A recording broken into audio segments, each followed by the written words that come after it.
Welcome to Samim's English teaching channel. আজকেও আমাদের topic কি ডেইলি ইউজেস সেন্টেন্স, কারণ এটাই মেন জিনিস, এটাই আমরা প্রত্যেক দিন কথা বলি, কারণ এটা ল্যাঙ্গুয়েজ। বাংলা আমরা সকাল থেকে রাত্রি পর্যন্ত ঘুমতে যাওয়ার আগে পর্যন্ত নানা রকম সেন্টেন্স বলি, ঠিক ইংলিশটাও তাই। সেন্টেন্সগুলো আমরা কেন তৈরি করে দিচ্ছি, যে যাতে তোমাদের বলার সময় ভাবতে না হয় সেন্টেন্সগুলো কি হবে। ওকে, লেটস স্টার্ট।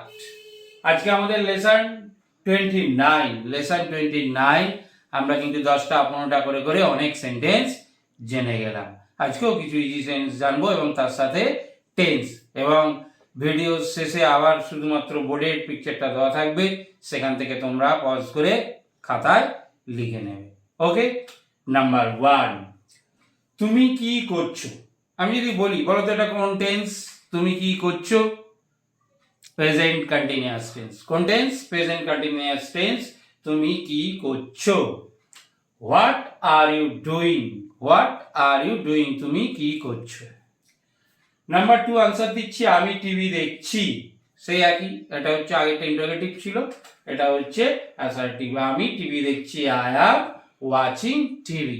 দুটোই কিন্তু প্রেজেন্ট কন্টিনিউয়াস টেন্সে হলো। এই জন্য টেন্সটা কিন্তু একটু জানা থাকলে খুব কিন্তু সুবিধা হয়, যে একটা সেন্টেন্স তুমি সে লেখার জন্য বলো, বলার জন্য বলো। এই জন্য টেন্সের ভিডিওগুলো একটু আমার দেখে নেবে প্লেলিস্টে গিয়ে। নাম্বার 3, তুমি কি করছিলে। একই সেন্টেন্সকে দেখো একটু কি করেছি, ফার্স্টে পাঠিয়ে দিয়েছি, আগে চলছিল তুমি কি করছিলে। What were you doing, what were you doing, তুমি কি করছিলে। এটা কি কোশ্চেন মার্ক হবে, কোশ্চেন মার্কটা আমি দিয়ে দিলাম। হোয়াট ওয়ার ইউ ডুইং, তুমি কি করছিলে। আমি খুঁড়ছিলাম, এই যে খোঁড়ে যে মাটি দিয়ে খোঁড়া, সেইটা আমি খুঁড়ছিলাম, মাটি দিয়ে খোঁড়া। তাহলে কি লিখেছি দেখো, I was doing, I was doing.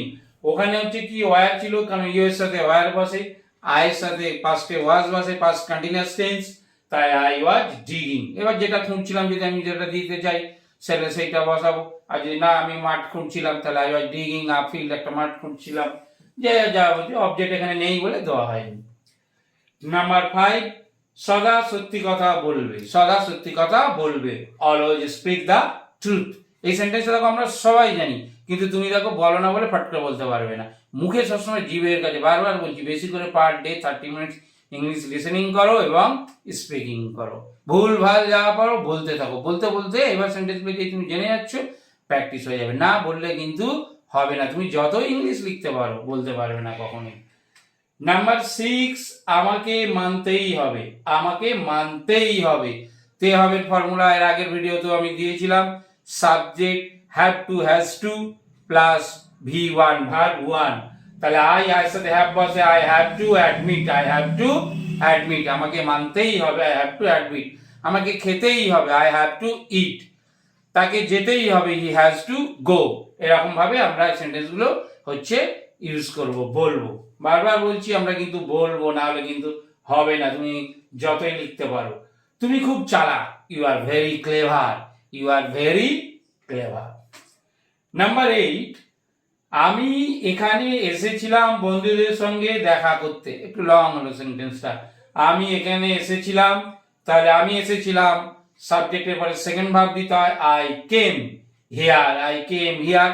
করতে যখনই তে থাকে, করতে, খেতে, যেতে, ঘুমাতে, নাচতে, তখন কি দিতে হয়, টু দিয়ে লিখতে হয়, টু দিয়ে। তাহলে I come here to meet friends,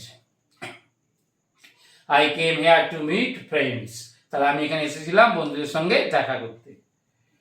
number 9, কেন তুমি এখানে এসেছিলে।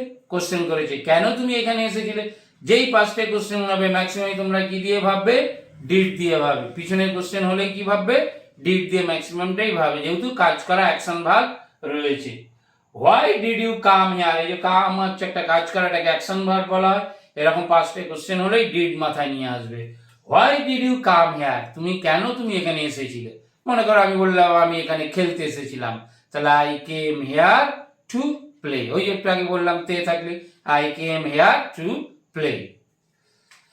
নেক্সট সেন্টেন্সটা খুব ভালো, নাম্বার 10, আমি অনেক ঘামছি। ওরে বাবা, এই যে আমি ঘামছি, কারণ আমি হচ্ছে ফ্যানটা অফ করে গেছি ভিডিও করার সময়, তাই জন্য আমিও ঘামছি। এই যে দেখতেই পাচ্ছ যে আমি অনেক ঘামছি, I am sweating a lot. I am sweating a lot. আমি অনেক ঘামছি। পরের সেন্টেন্সটা খুবই ভালো, আমার হেঁচকি হচ্ছে। এই যে আমাদের হয় হেঁচকি, আমরা কিন্তু অনেকেই এটা জানি না যে ইংলিশটা কি হবে। I am getting hiccups, HICCUPS। Okay, get আমরা ভাবটা ব্যবহার করব। আমার হেঁচকি হচ্ছে, very very important sentence this is. Next, গেটটা খুলে দাও, অনেকে গিট বলে, অনেকে গার্ড বলে, যে গেটটা খুলে দাও। কি? Untie the knot, untie the knot. Number 13, আমার দ্বারা এটা করা হবে না। এই লাইনটা অ্যাকচুয়ালি প্যাসিভ, অর্থাৎ ঘুরিয়ে বলা হয়েছে যে এই কাজটা মনে করো আমার দ্বারা করা হবে না। ফিউচার টেন্সের হচ্ছে আমি যখন সূত্র ব্যবহার করি, নাম্বার 1 অ্যাক্টিভ, নাম্বার 2 প্যাসিভ, তাহলে এটা হচ্ছে প্যাসিভে ব্যবহার করা হয়েছে।